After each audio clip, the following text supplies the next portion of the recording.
Semaine 11, jour 3. Bonjour et bienvenue à Dieu au quotidien, notre série d'études méditatives sur la lettre de Paul aux Romains. Aujourd'hui, nous poursuivons notre réflexion sur le chapitre 10. Nous en sommes au 3e jour de notre survol de ce chapitre cette semaine et étudierons ensemble les versets 8 à 13. Commençons par lire ce passage. La parole est tout près de toi, dans ta bouche et dans ton cœur. Or, cette parole est celle de la foi que nous prêchons. Si tu reconnais publiquement de ta bouche que Jésus est le Seigneur, et si tu crois dans ton cœur que Dieu l'a ressuscité, tu seras sauvé. En effet, c'est avec le cœur que l'on croit et parvient à la justice. Et c'est avec la bouche que l'on affirme une conviction et parvient au salut, comme le dit l'Écriture. Celui qui croit en lui ne sera pas couvert de honte. Ainsi, il n'y a aucune différence entre le juif et le non-juif, puisqu'ils ont tous le même Seigneur qui se montre généreux pour tous ceux qui font appel à lui. En effet, toute personne qui fera appel au nom du Seigneur sera sauvée. Voilà les éléments essentiels du salut. Voilà ce que signifie connaître Jésus-Christ, avoir une relation avec lui. Et voilà comment tout commence, expliqué de manière très simple.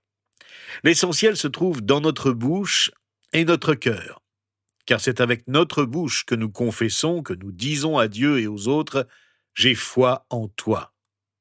Et notre cœur est le siège de notre foi, de notre confiance en Dieu. Je suis surpris que malgré leur simplicité, ces paroles de Paul aient été parfois comprises de manière assez naïve. Certains les prennent au pied de la lettre et se demandent « Si c'est avec ma bouche que je dois affirmer ma foi, est-ce que cela veut dire que si je suis muet, je ne peux pas être sauvé ?»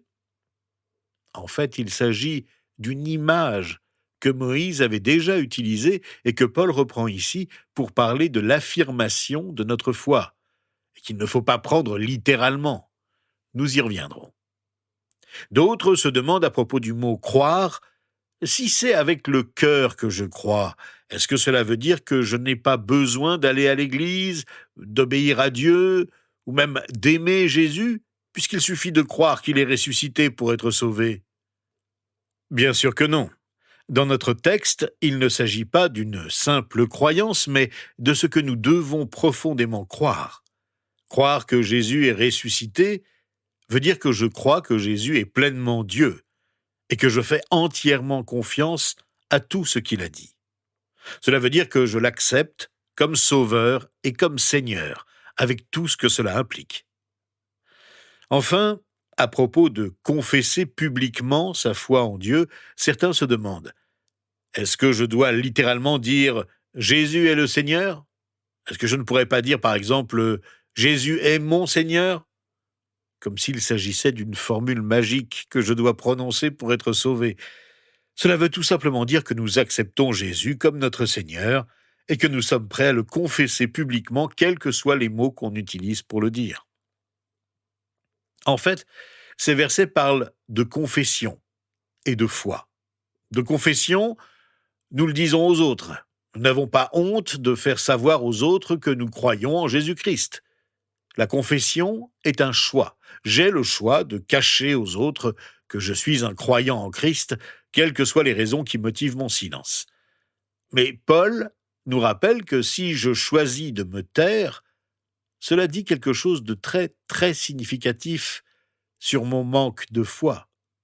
Je confesse ma foi sans aucune crainte, sans timidité. Je fais confiance à Dieu. La foi est un choix. Vais-je me faire confiance ou bien faire confiance à Dieu ? Quand quelqu'un dit « je ne crois pas en Dieu », c'est parfois la conclusion sincère qu'il tire de ses questionnements et de ses doutes. Il a cherché, mais n'a pas trouvé. Mais j'ai découvert que la plupart du temps, les gens disent « je ne crois pas en Dieu », parce qu'ils savent ce que croire en Dieu implique et qu'ils ne veulent pas changer. Ils ont confiance en eux-mêmes et dans la façon dont ils ont décidé de mener leur vie. Ils savent que pour accepter la présence de Dieu dans leur vie, ils devraient changer de comportement et de style de vie. Mais ils ne veulent pas le faire et décident tout simplement de ne pas croire. Ils ont confiance en eux-mêmes et non en Dieu.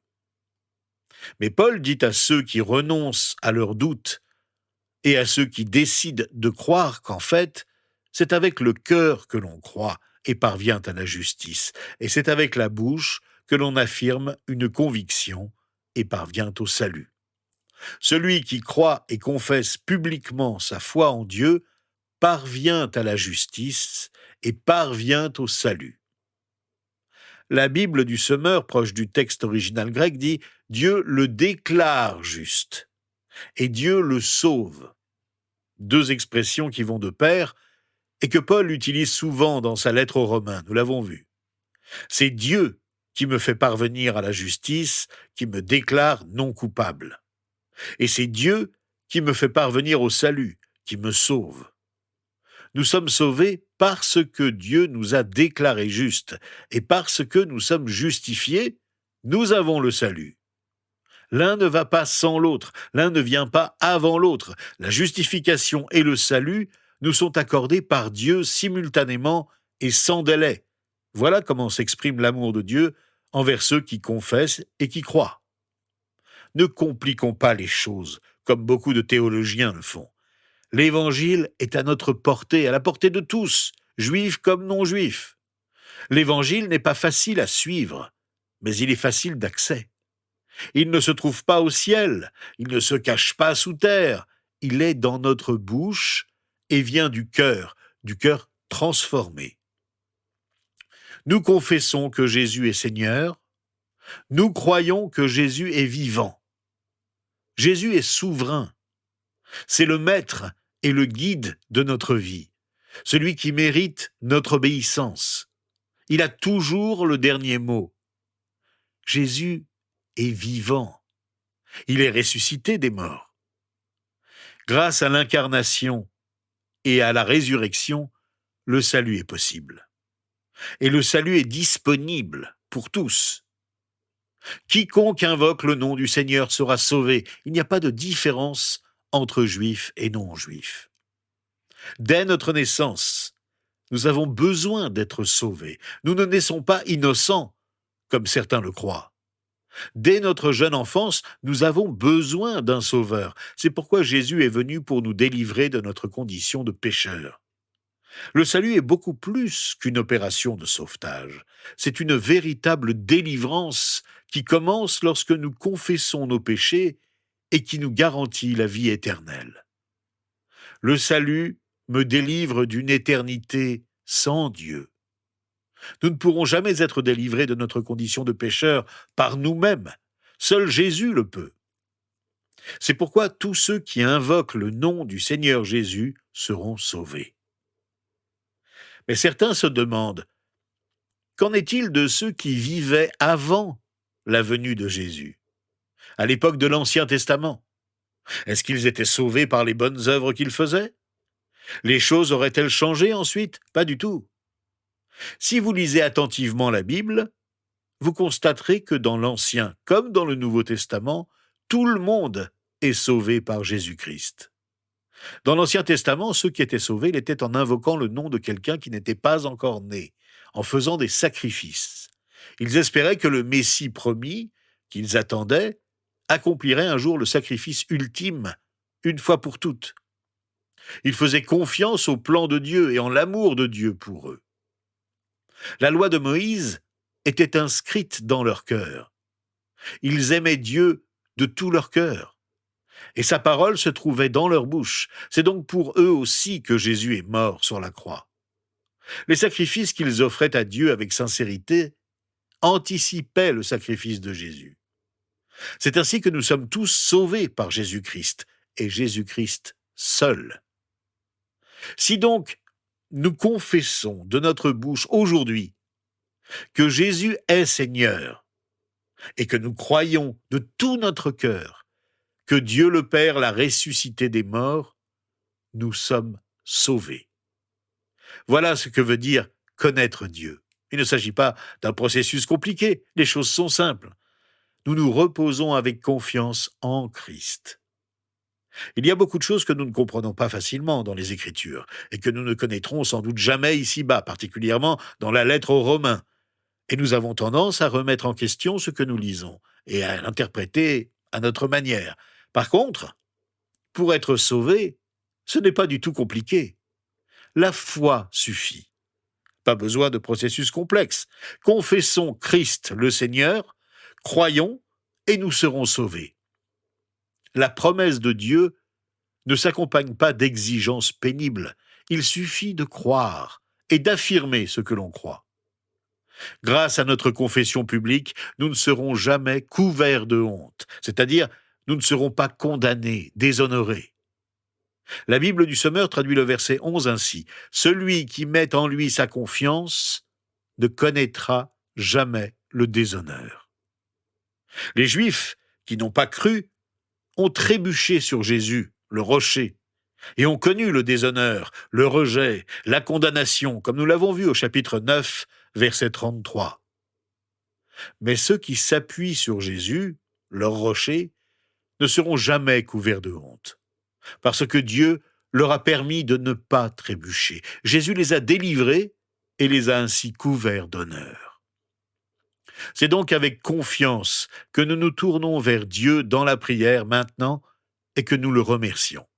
Remercions-le pour le réconfort et la paix que nous apporte le passage des Écritures que nous venons de méditer ensemble. Notre Père, nous sommes reconnaissants. Nous sommes reconnaissants pour ton amour rassurant. Nous te remercions parce que quiconque invoque ton nom sera sauvé. Nous savons que tu bénis tous ceux qui t'invoquent. Nous savons que nous ne serons jamais couverts de honte parce que tu as permis que nous mettions notre confiance en toi. Alors que nous pensons à l'assurance que cela nous procure personnellement, nous sommes également reconnaissants pour l'assurance que cela procure à tous ceux qui t'invoquent, où qu'ils soient. Beaucoup parlent de toi sans savoir vraiment ce qu'ils disent. Permets-nous de puiser des paroles de paix dans ce que tu dis de toi dans les Écritures, ta parole, et qu'elle nous donne le courage de confesser publiquement que tu es le Seigneur et que nous croyons fermement à ta résurrection. Au nom de Jésus, nous te prions. Amen. Eh bien, rejoignez-nous demain pour réfléchir ensemble sur les versets 14 à 17 du chapitre 10 de la lettre aux Romains.